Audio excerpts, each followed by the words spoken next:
Gold Spangled Thuringian, an old breed of chicken which originated from Germany somewhere around the 1790s. This is where my bird keeping journey began. 10 years old and I'm scrolling through eBay, having decided that I wanted to get some pet chickens, and a specific breed of bird caught my attention, and it was the Gold Spangled Thuringian. Now, I wasn't just scrolling through deciding to buy some eggs with no experience. In several years prior to this, I'd had experience rearing some chicks from a very young age from a family member. So of course, I found these eggs, I clicked order, and they were £2.50 an egg, which is quite a lot back then for hatching eggs. Remember, this is an old breed of chicken. These are not particularly common. There's quite few and far between. So the eggs arrived, I borrowed that family member's incubator, and 21 days later, 2 chicks hatched from the 6 eggs. Now, they grew very quickly, as they always do, these 2 gorgeous little chicks,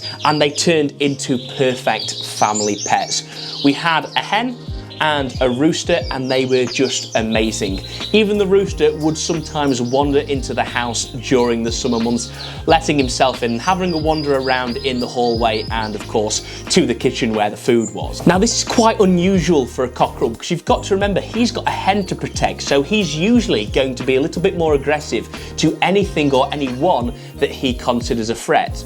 Yet this time that was not the case. He would rather be in the house where it was warm with the family that raised him than protecting the hen. So he was an amazing bird, and to be fair, so was the hen. They were super friendly birds. They were just amazing. Now, this is a very attractive breed of chicken. They're this bright red, bright orange cover with these black spanglings, and they're just gorgeous. But a couple of things that really attracted me to them that you might overlook is, first off, a beard. This breed of chicken had got these big beards on them, both the roosters and the hens, which is just really unusual, something at this point I'd never seen in a chicken before. And then also they had these bright blue legs, which again, quite unusual for various breeds of poultry. Now, the idea of having these chickens was not for the purpose of eggs. The hen would lay probably 130 to 150 eggs every year, but of course they're nothing like as productive as you're seeing these commercial breeds of chicken.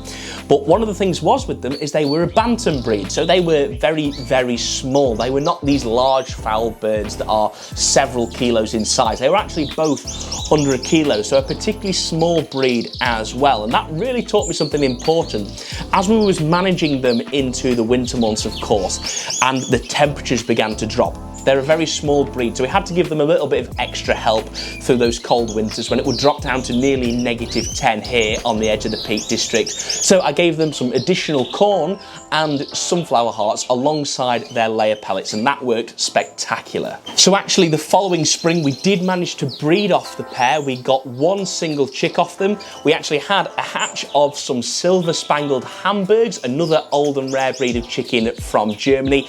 I slipped, I think, 3 or 4 eggs into the incubator and one of them hatched, which was a beautiful chick named Teddy, who was just a fantastic, friendly bird once again. So chickens are actually technically the first birds I ever bred. Over the 5 years that followed, I hatched many more chickens, and once again with a focus on these old and rare breeds of chickens. So we had gold campines, exchequer leghorns, lavender araucanas, and we actually had a chick hatch which was a cross breed from a lavender araucana and a gold campine. So we named her Sooty. You can see an image of her here where I had to give her a bath because she was absolutely covered in mud. So I brought her in the house when I was about 13 or 14 years old, and we gave her a proper bath and we had to dry her off with the hairdryer. So chickens were the start of my bird keeping journey, and I'm sure they will be back soon one day. And hey, who knows, maybe I'll even be able to get a few on the show bench.